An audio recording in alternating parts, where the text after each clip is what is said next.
حضرت محمد صلی اللہ علیہ وآلہ وسلم کی ولادت ہوئی تو سیدنا عبد المطلب گھر پر موجود نہیں تھے، بلکہ کعبہ کی دیوار مرمت کرنے کے لیے گئے ہوئے تھے۔ فرماتے ہیں مرمت کے بعد میں کعبہ کا طواف کر رہا تھا کہ میں نے دیکھا بیت اللہ چاروں جانب جھکا اور مقام ابراہیم کی طرف سجدے میں پڑ گیا۔ ارکان کعبہ ایک دوسرے کو مبارکباد دینے لگے۔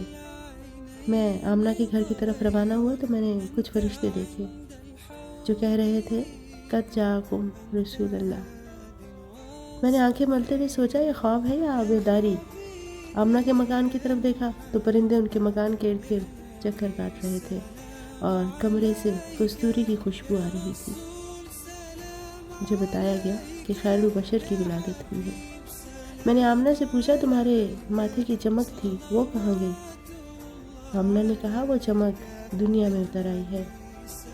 اور مجھے حاطب سے ندا آئی اے عبد المطلب اپنے پوتے کا نام محمد رکھنا، ان کا نام آسمانوں میں بھی محمد ہے اور قرآن پاک میں طٰہٰ، یاسین اور محمد ہے۔ جمعہ